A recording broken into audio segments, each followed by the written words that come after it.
Hey, what's up? Name's Rowlett. So, I'm not really a fan of doing discussion videos like scripted or really talking negatively, but I find that this topic is kind of a topic that sort of needs to be had in regards to the Pokemon Diamond and Pearl remakes, which is that these remakes are sort of the last hope for the franchise in a lot of people's eyes, including my own. Now, let me elaborate on this. See, I have another video planned to talk about the Sword and Shield games and their impact on the franchise, which will tie in like on a later date. But in regards to the Diamond and Pearl remakes, it seems like a lot of people are of course excited about them, but equally as many are also worried, and not for no reason. I mean, let's be honest, the Sword and Shield games were not perfect, and a lot of people, for them, they were the last games they would ever want to revisit, and also the last games they'd probably ever buy, and those were the last hope for Pokemon.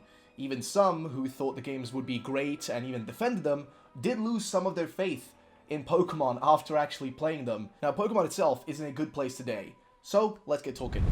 So like I said, the TCG is doing great in terms of sales, and Pokemon Go hasn't really been slowing down and still performing well. However, the mainline games, on the other hand, have been in a bit of a weird spot. Still selling good, but being in a kind of super seeded position by Pokemon Go, and being put into a weird spot having to fight to stay relevant amongst all the other, money makers within the franchise. So why are people fearful of the remakes, including myself? Well, it has to do with the memories people have of the original Diamond and Pearl games. You see, Diamond and Pearl, I would argue, as well as Generation 3 and 5, are when most hardcore Pokemon fans were sort of born. And what I mean by this is that those who had played Gen 1 and 2 and still stuck with the series all the way till this point were those who were in for the long haul, and Diamond and Pearl for a lot of those people were the pinnacle of the Pokemon games, with amazing characters, new great Pokemon, and a region that they just loved. And honestly, this is also the part of like the generations where I think a lot of people who weren't born during the heyday of Pokemon, like the biggest time, the Pokemon like mania, like a lot of people that weren't born during that era, like myself, who grew up with Generation 3, 4, and 5, this is where we got into the franchise, and we are way different than the kind of casual fans that existed from back then who only really cared about Generation 1. So now that it is time to revisit this place, a lot of people, including myself, are a bit worried that Gamefreak might botch this game, and this is because we've seen them botch other Pokemon games, similarly to how most feel that they botched the previous remakes, Omega Ruby and Alpha Sapphire. See, Omega Ruby and Alpha Sapphire decided to do something that a lot of people really didn't enjoy, and that was removing features. See, Game Freak decided that stuff such as the Battle Frontier, something that a lot of people enjoyed, was now not going to be a part of the games. So now the same fear exists for features such as the Underground, Contests, the Distortion World, as well as the Battle Frontier from Generation 4 as well. Those are the things that people are worried are going to be removed. And I would say that this is the biggest fear that people have, that they will bring us a game that doesn't honor and live up to what the originals managed to do. Now, of course, due to nostalgia, they'll never be able to make games that are exactly like the originals, but I think that has a lot less to do with the worries than the subject matter of removal has to do with it. I think the removal of features, the removal of things we loved, are what a lot of people don't want them to do. As fans, it has been very frustrating seeing features and options added to the Pokemon games, different ones, only to be taken away when the next game rolls over, and having, that done to a remake already once in the past is something a lot of people are not willing to deal with again. Hence the worries and the feelings of this being the last chance for Game Freak to get people back to the franchise, especially those who've already been burnt in the past. So why are these games the last hope for Game Freak? Well, the main reason is people are just burnt out of the franchise. I mean, think about it.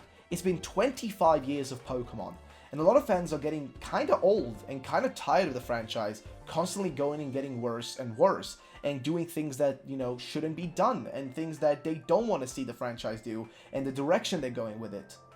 So these games, to a lot of people, are like that last speck of their childhood, and it's sort of like that last hope is being taken away by lackluster recreations of their childhood favorites. And that's why, at this point, they all just find that this is the last hope they have for this franchise, because they don't want that part of their childhood to be ruined. Because imagine revisiting, the Sinnoh region.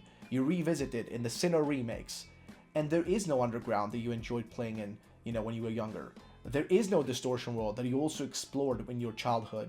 There is no Cynthia, for example, to take on. I mean, of course, she's probably going to be in there. She's very popular. But, It's just these things that exist in these games, things that we get attached to. And when those things are taken away, we lose faith in the developers. We lose faith in the franchise. We lose faith that they will get anything right, which is why a lot of people are worried. And which is why I do think that Diamond and Pearl, for a lot of people, not the whole franchise, because let's be fair, there is a substantially totally different audience for Pokemon in different areas. Like, to a lot of the mainline fans that love Gen 4, this may be the last hope that they have to get a game that's going to keep them around. And that's really the thing, right?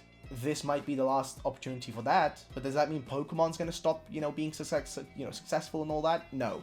This has nothing to do with sales. I mean, of course, there is something that's going to be obvious. These games, these remakes, will not sell anywhere close to the sales that we got for, Sword and Shield new generation games. Because every time a new generation releases, it's always going to sell better than simply a remake. It's always going to be the case, right? No matter what you do, that's always going to be the case. You're never going to see like 20 million sales on Diamond and Pearl remakes or Omega Ruby Alpha Sapphire remakes, and all that sort of stuff. You're never going to see like remakes of those games getting that level of sales. But remember, sales don't equal the thing we're talking about here. Because going by that perspective, you could say that, hey, McDonald's burgers are really high quality just because they sell the most of them. But in reality, there are definitely better joints that make better burgers than McDonald's burgers. You know what I mean?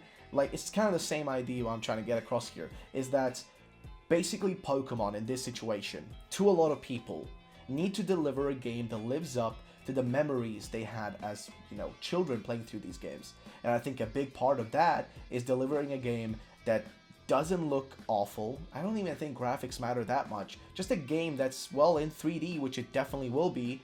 A game that features the things they loved, like the Underground, like, taking on the Distortion World and finding Giratina and all these things. And sure, Diamond and Pearl wasn't really Distortion World, it was Platinum, but I think a lot of people just need those things to be there because they're part of their memories and they want to be able to re-explore these things. The Battle Frontier, right, from Platinum, the freaking Distortion World, the Underground, the Pokemon contests, all these things that they just loved.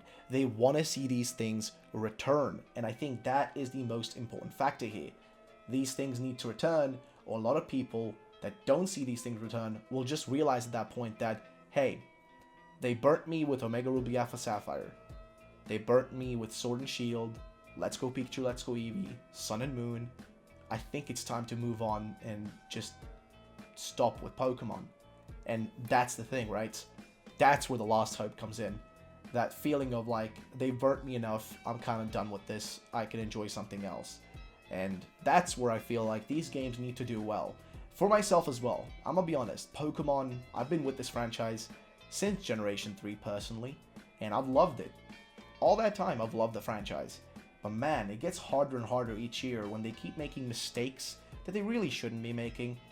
But I'm still hopeful. I mean, I have my fears, and I do think this, for a lot of people, might be the last hope for, Pokemon. But personally, I think with what I've seen them do with the recent DLC, with the Crown Tundra, even though I find that it should have been part of Sword and Shield, I do think the DLC showed that they can make Pokemon games that are top-notch. They can make stuff that is adventurous and fun and enjoyable. And I'm hoping, I am really hoping that my fears are just fears. Like, just that. They're just fears. I want them to be just fears, but that in reality, we're gonna get a game that's fantastic. And the only thing that gives me a lot more hope is that DLC. It makes me think that maybe we will get something good. So yeah, that is it for the discussion video, guys. I hope you did enjoy it. If you guys want to check out two of my most recent videos that are about similar topics, some of the Easter eggs that I hope to see show up in the Diamond and Pearl remakes, then you can check out this video. And also, if you want to see a video about some of the recent Pokemon leaks when it comes to Diamond and Pearl remakes, then check out this video. So yeah, Sinnoh remakes, all that sort of stuff, crazy things going on. Thank you so much for watching. I'll see you all in the next one. Peace out and bye-bye.